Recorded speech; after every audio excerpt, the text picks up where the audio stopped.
안녕하세요, 심지영입니다. 요즘 애플카에 대한 관심이 굉장히 뜨겁습니다. 처음에는 뭐지? 하다가 제가 좋아하는 유튜버인 올바른님이나 일렉트로캠님의 영상을 보면서 애플이 이미 늦었다고 생각했는데 요즘 세상 돌아가는 것을 보니 쉽게 넘길 문제는 아니더라고요. 사람들의 애플카에 대한 관심은 굉장히 뜨겁습니다.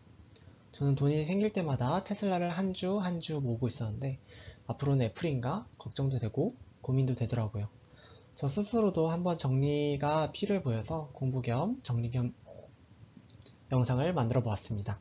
특정 종목 매수 매도 추천이 목적인 영상은 아닙니다. 그런데 앞으로도 투자의 방향성을 고민하면서 만든 영상이기 때문에 테슬라 매수 추천 영상처럼 보일 수 있습니다. 하지만 그것이 목적은 아닙니다. 그리고 저는 현재 테슬라 주식을 보유하고 있고 제가 테슬라 팬인 것을 감안하시면서 영상을 보시면 좋을 것 같습니다. 목차는 애플과 애플카에 대한 이야기, 그리고 테슬라에 대한 이야기, 그리고 애플카 대 테슬라, 그리고 장단점을 비교하면서 결론을 내면서 마무리 지었습니다. 애플과 애플카인데요. 애플은 애플카를 빼더라도 이미 생태계가 구축되어 있습니다. 이제 아이폰으로 시작해서 에어팟, 뭐 앱스토어, 뭐 그리고 뭐 애플 TV, 아이클라우드, 요즘엔 글래스도 만든다고 있고 이제 최근에 M1칩 나왔고 맥이 있고 맥북 있고 맥인가 맥북인가 어쨌든 이거 있고 애플페이도 요즘에 잘 나가고 있고 애플워치 있고 애플 뮤직 있고 또 애플 피트니스까지 요즘 한다고 합니다. 이렇게 애플 생태계에 한번 빠지신 분들은 이제 하나하나 이제 돈이 비싸서 못 쓰는 거지 이제 계속 생태계 하나하나 빠진다는 빠져본 분은 여기서 헤어나오기가 굉장히 어렵습니다. 여기에 이제 애플 카라는 이제 모빌리티가 추가되는 형태인데 이미 굉장히 잘 구축된 생태계가 있다는 것을 알 수 있고 굉장히 많은 충성 고객층을 확보하고 있는 이제 애플입니다. 처음에는 애플카? 그거 예전에 접은 타이탄 프로젝트 아니야? 라고 생각을 많이 했습니다. 무슨 핸드폰 만드는 회사가 전기차를 만들어? 전기차 그렇게 만만한가 했었는데 최근 애플을 보는 시각을 많이 바꾸게 된 계기가 있습니다. 바로 M1칩입니다. 이거 M1칩인데요. 인텔이 수십 년간 최고의 자리를 장악하고 있던 반도체를 애플이 만들기 시작했습니다. 처음에는 성능을 크게 기대를 안하고 앞으로 계속 좋아지겠지 했는데 속도도 좋고 배터리 효율도 훨씬 좋았던 것입니다. 인텔은 큰 회사이지만 애플은 훨씬 더 큰 회사였던 것입니다. 인텔의 경우 범용성을 갖춘 제품을 만들기 때문에 제품의 성능도 중요하고 가격도 중요합니다. 이에 반해 애플의 경우 성능만 좋으면 제품의 가격이 그렇게 중요하지 않은 회사입니다.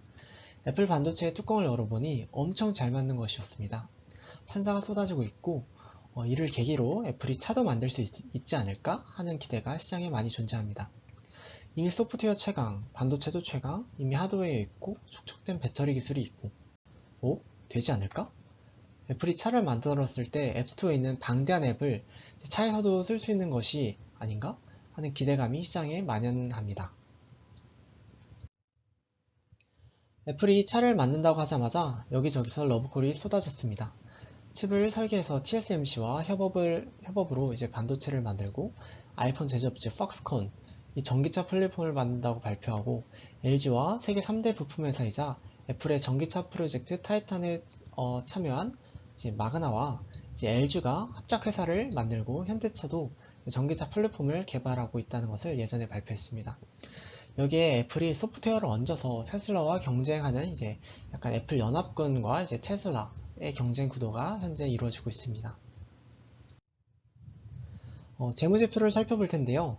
애플이 진짜 대단한 회사인 게 한 해 순이익이 55조에서 70조 정도 됩니다. 테슬라의 경우 워낙 투자를 많이 하는 편이라서 순이익이 이제 많은 편이 아는데요. 매출 규모만 봐도 최소 10배 이상 차이가 나고 순이익은 뭐 600배, 200배, 100배 이렇게 차이가 나는 것을 이제 확인할 수 있습니다. 이렇게 압도적인 자본을 바탕으로 인텔을 그냥 한 번에 컷했죠. 테슬라에 대해서 좀 살펴보면은 테슬라의 주요 비즈니스 모델과 강점을 크게 네 가지로 정리해 보았습니다. 이외에도 보험, 로보택시, 스타링크와 연동 등 많은 사업이 있지만 하나하나 다 다루다 보면 끝이 없을 것 같아서요. 오늘은 제가 가장 중요하게 생각했던 제조업 혁신, 기가팩토리와 가격 경쟁력을 중심으로 이제 설명을 드리겠습니다. 실제로 테슬라의 주가가 저세상을 간 기점도 이제 상하이 기가팩토리가 완성되면서 모델3 대량 생산과 인도를 시작한 시점이기 때문입니다. 네, 다음은 제조업의 혁신 기가팩토리에 대해서 설명드리겠습니다. 기가팩토리는 테슬라에서 만든 개념인데요. 배터리 생산량이 이제 기가와트 단위라고 해가지고 이제 만들어진 이름입니다. 앞으로는 테라팩토리를 기획하고 있는데요. 그것은 이제 배터리 생산량이 테라 단위인 것이죠. 처음에는 이제 프리먼트 공장에서 이제 테슬라를 생산하기 시작합니다. 근데 테슬라에 대해서 관심 있으시던 분들은 알 텐데 주문을 해도 차량을 인도받을 수가 없었습니다. 테슬라가 소프트웨어에 강점이 있었지 제조업에는 이렇게 재능이 없었기 때문입니다. 주문은 밀려 있는데 생산량이 따라가질 못했습니다. 그래서 기가팩토리 1이 등장하게 됩니다.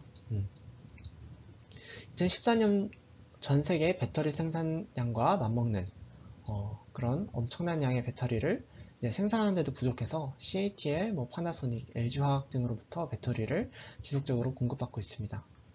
기가팩토리 2는 이제 잘 모르시는 분들이 많을 텐데요. 한국은 이렇게 전원주택보다는 이제 아파트들이 많으니까 솔라루프라는 것을 이제 지을 그게 없습니다. 솔라루프라는 것은 이게 지붕인데 이게 태양광 패널로 이루어져 있습니다. 그래서 이제 전력 생산해서 이렇게 테슬라로 충전도 하는데 한국의 태양광 전지파면 이런 것들 생각나는데 되게 이게 미적 감각이 없죠.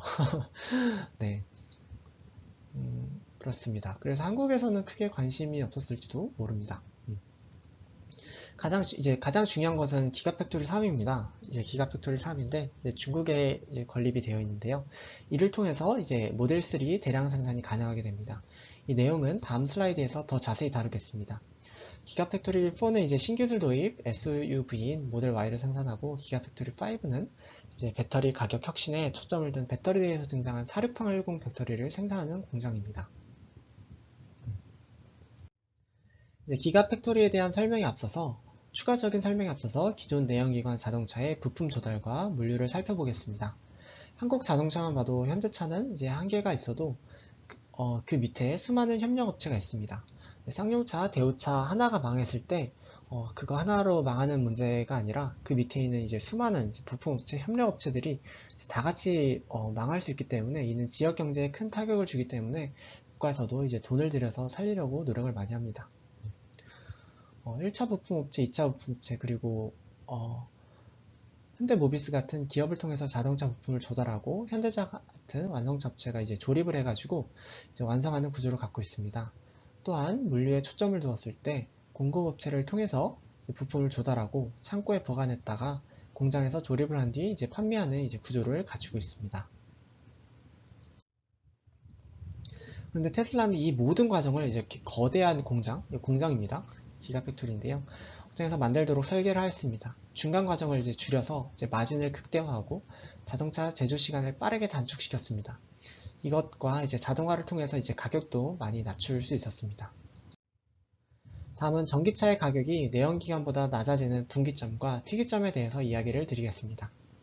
배터리데이 이야기를 안 할 수가 없는데 사람들은 배터리데이에서 테슬라가 뭐 100만 마일 배터리가 나올 것이다. 전고체 배터리를 기대하고 있다가 이제 그것이 나오지 않자 크게 실망하였고 주가가 크게 하락했던 기억이 있습니다.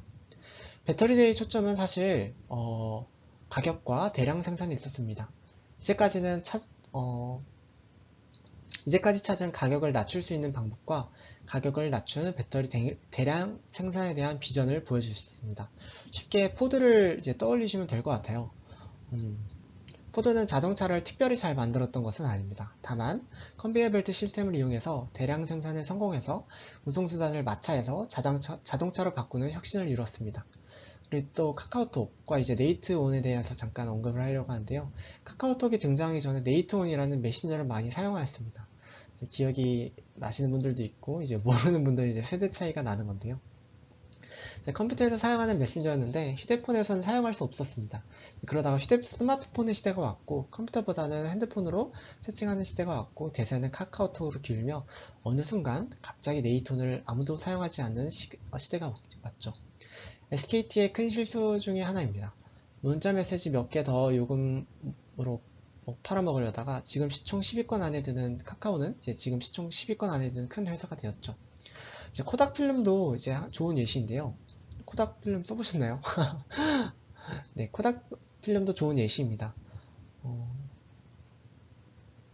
휴대폰 카메라가 발달하기 전 디카를 사용했었고 그 전에는 코닥 필름을 사용했습니다.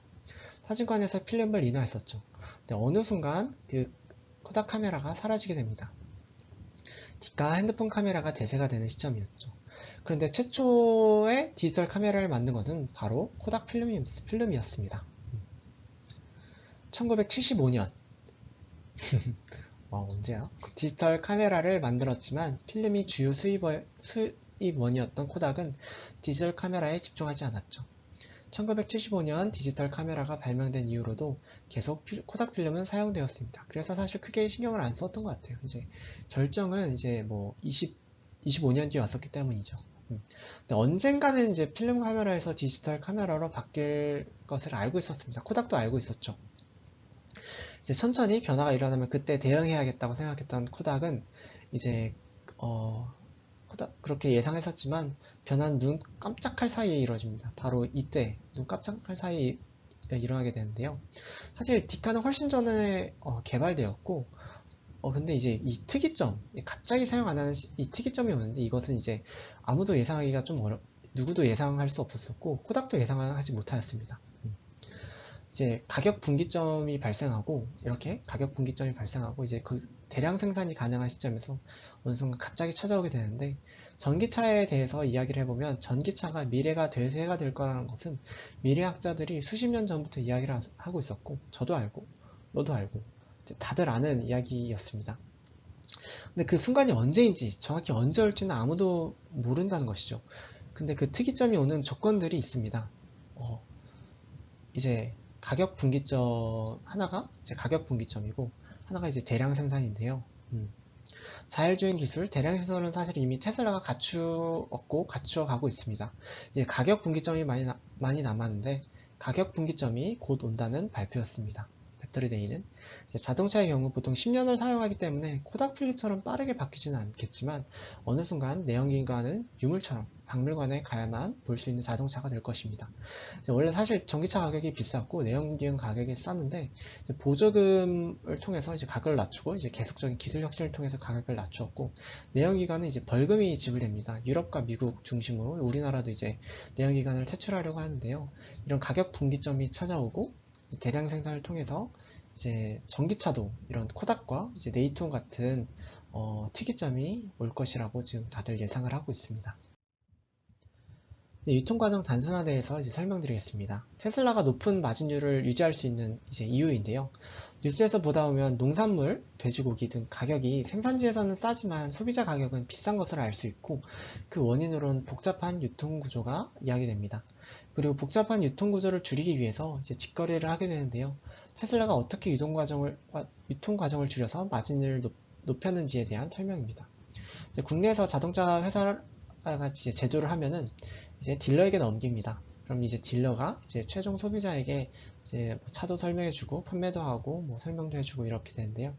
이제 해외 제조사 같은 경우에는 이제 뭐 해외 관세도 있지만 과정이 하나 더 거칩니다. 이렇게 수입하는 회사들을 한번 거쳐서 이렇게 유통 구조가 조금 더 복잡하고 길면서 최종 소비자는 더욱더 이제 비싼 가격에 구매를 하게 됩니다. 하지만 테슬라 같은 경우는 좀 다른데요. 이제 기가 팩토리에서 이제 생산 과정을 이제 굉장히 간소화시켜서 하고 이제 인터넷 주문해서 이제 바로 소비자에게 전달되는 이 딜러망을 이제 뺐죠. 이렇게 해서 이제 테슬라 같은 경우는 마진율을 크게 높였습니다. 이제 애플카와 테슬라 차에 대해서 이제 간단히 정리를 해보았습니다. 애플의 강점은 이제 충성 고객, 아이폰, iOS, 앱스토어, 맥, 와치 등 애플 생태계에 있습니다. 애플 생태계를 갖추었고 엄청난 확장성을 가진 앱스토어 보유하고 있고요. 또 연순이익이 55에서 70조에 달하기 때문에 마음만 먹으면 반도체 칩을 만들어서 인텔을 밀어냈듯이 자동차 제조에 돈을 쏟아부어 돈 앞에는 장사가 쏟아부었을 때 돈 앞에는 장사가 없다고 봅니다. 또한 애플은 예전부터 휴대폰을 직접 만드는 것이 아니라 좋게 말하면 협력업체, 안 좋게 말하면 이제 하청업체를 두어서 단가를 후려치는 방법으로 마진율을 극대화시키는 전략을 추구해 왔습니다. 애플은 꾸준히 핸드폰을 제조하면서 또한 얻은 배터리 기술력이 있습니다. 최적화 등이 강점이죠. 그때 예전에 막 삼성에서 배터리 갈아 끼울 수 있다 해서 장점이라고 부각했는데 애플은 죽어도 안 했었고 결국에 최적화를 통해서 그 부분을 많이 해결했죠. 네, 애플의 단점이라고 하면 이제 후발주자입니다. 이제 애플의 경우 이제 특히 자율주행 데이터, 사실 4차 산업혁명에서 가장 중요한 것 중에 하나가 이제 양질의 데이터인데요. 구글의 웨이모가 자율주행 데이터가 테슬라 다음으로 많지만 수많은 자동차를 통해서 자율주행 실제 데이터를 얻고 업데이트하는 테슬라와는 격차가 어마어마합니다. 애플은 외주를 잘하는 장점이 있지만 이제 테슬라처럼 이제 수직 계열화 하기는 어렵습니다. 테슬라는 오랫동안 이제 가격을 낮추는 대량 생산에 초점을 두고 오랫동안 연구하고 준비하고 이제 지적 재산권을 쌓아가면서 가격 경쟁력을 이제 확보해 나갔습니다. 현재 전략은 애플의 현재 전략은 테슬라처럼 가격 경쟁력을 갖기는 어렵다고 봅니다.